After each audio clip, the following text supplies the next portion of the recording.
Welcome everyone to our very first episode of the Leader Lounge, where we will be interviewing community leaders throughout Walker County. I'm your host, Al Blanton, and today we welcome a very special guest, State Representative Matt Woods. Matt, so good to see you, man. Good to see you, Al. How's everything going? It's going great. Thanks for having me today. Yeah, of course. Well, I know that the legislature has been in session. You guys have been very busy over the last few weeks, and kind of tell us a little bit about what's going on and what us folks in Walker County need to know that's happening in the Alabama legislature. Well, there is a lot going on and has been. We're near the end of the legislative session. There's eight legislative days left. And so we've been very busy with some pretty heavy lifts this year. Probably a lot of your folks have read about different topics that have been of interest. You know, the rest of the way, though, is the budgets. Mm-hmm. Budgets are always a big issue. We've had a lot of success here in Walker County securing our share of the budgets, mm-hmm. and that'll be my goal for the rest of the way, is making sure that we, get as much money as possible for our schools, get as much money as possible for initiatives and projects that we have going on here, which are many, and I think we're in good position mm-hmm. to garner our fair share. So that's the big thing. I think for the rest of the way is making sure we protect what we have in the budgets, and then getting what we can as mm-hmm. we move along. There have been a lot of personal bills of interest for me, things that I've carried and sponsored, mm-hmm. things that Senator Reed has sponsored and I've carried for him as well, that are always important to each individual legislator, mm-hmm. making sure they get their bills through the process. One of the bills that started out for me this year was what I named the Alabama Child Protection Act, which deals with child sexual abuse material, a topic that's really difficult to even discuss mm-hmm. as a father. And I know you're a father. Mm-hmm. It's hard to imagine that somebody would do something to exploit a child mm-hmm. Of any age. And I had a friend of mine reach out to me about her daughter mm-hmm. who had a terrible situation happen in her school where someone took images of her and some of her friends and mm-hmm. turned them into pornographic images mm-hmm. through artificial intelligence. Mm-hmm. Now, artificial intelligence can be a great thing. It can save lives. It does a lot of good things for the business community mm-hmm. and healthcare and other things, but it can also be used for bad. Mm-hmm. So we are in a situation in the state of Alabama where pornographers were using a defense of, we can't prove who this depiction mm-hmm. is from. Is this an actual person or not? And they were getting away with it. And so I passed a bill working with our Attorney General, Steve mm-hmm. Marshall, mm-hmm. Who helped write the bill. To make sure that we no longer treat images that are created digitally or through artificial intelligence different than, say, you took with your phone. Mm-hmm. And so now we're going to get those folks where we need them. We're going to get them off the street, and we're going to allow actual victims mm-hmm. to be able to seek punitive damages against mm-hmm. these folks who would commit this crime. So I'm very proud of that piece of legislation. It passed unanimously in both the House and mm-hmm. Senate. It should be getting signed any day now mm-hmm. by the governor, so I'm really excited about mm-hmm. that. That's a personal bill of interest. Was really honored to work with Senator Reed on Parents' Right to Know, which deals with transparency mm-hmm. in education curriculum. Making sure our parents know what curriculum is being used in the classroom, which books are present, things of that nature. It'll all be listed on a school website now, so that's a great bill that had unanimous support in both chambers as well. Workforce. That's always important to the folks here in Walker County. We had such a long run here with coal being mm-hmm. the dominant player. Still a very important part of our overall economy, but we're moving away from that more in Walker County. How do we replace those jobs? Mm-hmm. And so we're working on several initiatives to create workforce pathways. Mm-hmm. A bill that's working its way through the House now creates an entirely new workforce diploma for high school students, recognizing that not every student's going to go to college mm-hmm. or not every student's going to go to get a professional degree. We've still got to have folks work with their hands. We've got to have folks going into the trades. And so if a student knows that's their end goal, we're going to create a diploma for them that lets them get mm-hmm. there faster. Mm-hmm. And so I'm very excited about that. We've got a lot of opportunities through Bevill State Community College with their workforce training to marry up with some of those things that are going on in the state. For the folks here in Walker County, that's a plus for our kids. Mm-hmm. So I'm excited about all of that. Now you ran in 2022, yes. right? And now we're 2 years removed from that, and you're a lot more seasoned. But when you get down into the state legislature, when you go to Montgomery, how do you sort of, get your bearings? Walk us through that process a little bit. Well, coming in 2022, there was a lot of changes. We had a new speaker. Speaker McCutcheon had left the legislature, so we elected a new speaker. We had a new majority leader, a new vice chair. and about 32 or 3 new members. So it was a lot of turnover, a lot of new faces. And so they did a great job, I think, of giving us some orientation. That had never happened before, as far as I understand. So we had several days where we came together as what we call a freshman class. They were identified as freshmen legislators. And so they spent some time bringing in department heads and folks who work in the State House every day to kind of try to get us up to speed on the processes and procedures. Now, with that being said, when we walked in the first day onto the House floor to conduct business, were there deer in headlight looks? Yes. Did it feel like the first day of school? Yes. But you get past that fairly quick when you start seeing bills move and how the process works. And, I'd say within a year, I wouldn't say you're seasoned, but you definitely get a feel for what's going on, how it happens. How do you get a bill from, the conceptualization phase to actually getting it in front of the state legislature? How does that work? Well, that's a great question. Just like I mentioned earlier with the bill for the Child Protection Act, that was a bill that came to me from somebody that I knew who had a problem.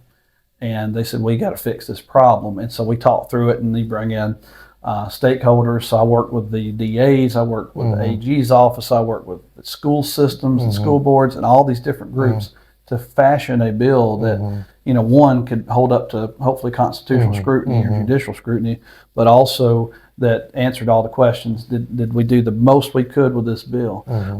And everybody's different. Some people come up with a bill idea on their own. I've had a few of my own that I've pushed through the system. Some of them come to you from other places. Some of them are association bills where you have an industry that has a need and they craft an idea and bring it to you to carry. But the process is pretty cumbersome. So once you have that bill idea, you get it on paper. You work with a lot of attorneys to draft it. You get it into the committee process. Usually you go through, maybe 30, 45 minutes of a presentation, and then they vote on the bill. If it's successful, it then goes to your chamber floor. And so then you're in front of 105 people in the House, and you got to make sure you get a majority vote on that. Then once that's successful, you go up to the Senate. The bill moves to the Senate, and then it goes through that committee process and then the floor process again before going to the governor's office. Conversely, if it starts in the Senate with the senator starting it, it comes down to the House, and then before it moves to the governor's office. So it's a lot of checks and balances. I've been told there's 1,000 ways to kill a bill and only one way to pass it. And that's true. And it's hard for a reason. It shouldn't be easy to pass a law. You don't want us passing laws left and right. That's probably not good.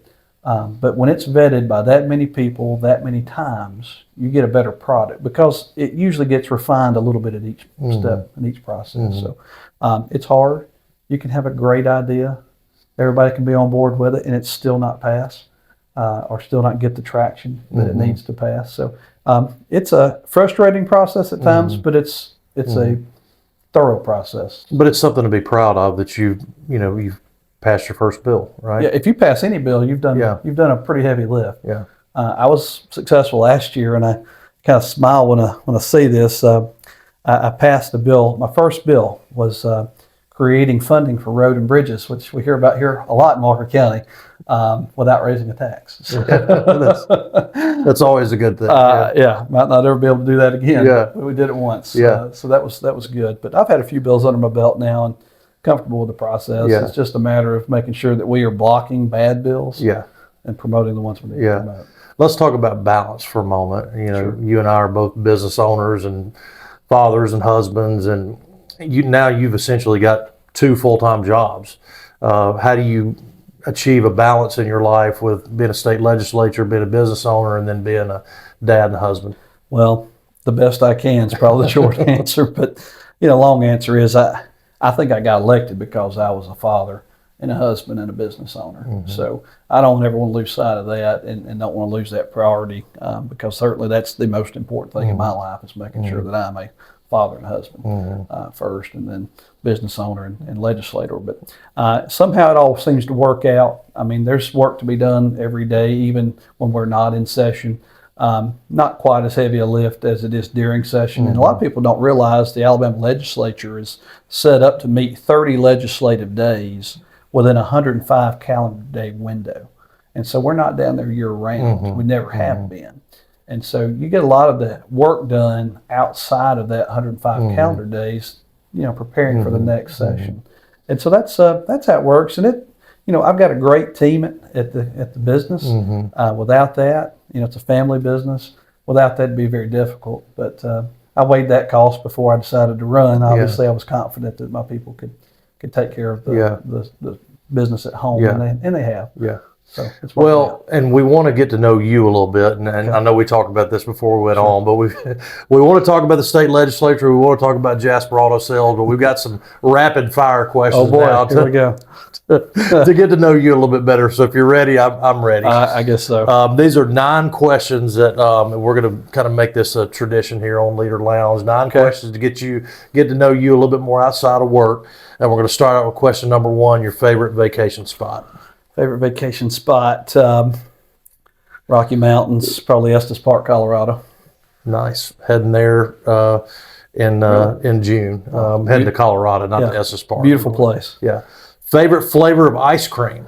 Ooh, I like all ice cream. Cookies and cream. Okay. Yeah. Favorite thing to do on a Sunday afternoon? Oh, that's pretty versatile on Sunday afternoons. I love if I can slip off to the pond and go fish for a little while. Yeah. Just kind of clear my head. I'm a nap guy. I like naps too. I'm a nap guy. I like to take a good nap. When it's hunting season, I like to go hunting. Like to watch a little NFL football from time to time. Sure. Okay, question 4. You're in the automobile business. Dream car or truck when you were a kid? Well, I think you've got 2 answers here. I've got a couple. I mean, I did grow up in a car dealing family, so I was around a lot of cars growing up. But this will kind of tell you my childhood era a little bit. A DeLorean. Yeah. Most definitely. Michael J. Fox and Back to the Future. Yeah. That was kind of my jam. That was our growing era. Up. Yes. Yeah. I mean, watched it regularly. And so a DeLorean would have been all right. And then again, a Trans Am from Smoking the Bandit would have been another that even today I would like to have. Yeah. So those were my 2 favorites. Love it. Question 5: your house is on fire. This is hypothetically your house is on fire, and you can run in and grab one item, a personal item. What is it? What do you run in and grab? Oh, that's tough. I'm very sentimental. So would probably like pictures of my family. Yeah. And those who've passed on, that I wouldn't want to leave behind. So sometimes that's all you got left. Yeah. So probably family pictures. That's great. Question 6: movie you cried watching. Oh, wow. Let's see. It's not so much one movie, but anytime there is a movie, if it's centered around war or service, members, and they go off and they do this great battle and they almost, die and they come back and there's the kids are there. Yeah. And it's this, reconnection and embrace. That usually gets me. It doesn't matter which war movie it is. If I see, even on commercials, if I see a service member come to their school of their kid and the kid doesn't know they're coming, I lose it every time. That's great stuff. Question 7: best music decade. This 80s. 80s? 80s. Really? Yes. A child of the 80s. Yeah. I like 70s too, pretty good. But 80s, some 90s. Okay. Definitely in that span. Yeah. I'm sort of being devil's advocate here, but I completely agree with you. So 80s without question. Question 8: one country you'd like to visit that you haven't visited before. I haven't been to Europe. I would like to see some of the mountains in Switzerland and northern Europe. I think would be a place. My wife and I want to see the northern lights, so Norway, maybe somewhere in that area. Last question, question 9: what is your favorite thing to do with your family? Most definitely travel. Doesn't matter where, as long as we're together. That's time that we have no distractions and can just be us. And it doesn't matter if it's, the beach or the mountains or sometimes just, at the pond. We'll say, I like it when we can kind of disconnect and just be a family. Yeah, that's awesome. Well, Matt, that's it today. Thank you so much for coming on the show. We really appreciate it, and we wish you the very best as you continue to represent us in Montgomery. For Matt Woods, this is Al Blanton. Make sure you go hit the like button on the Walker Leader Facebook and Instagram, and we'll see you next time on the Leader Lounge.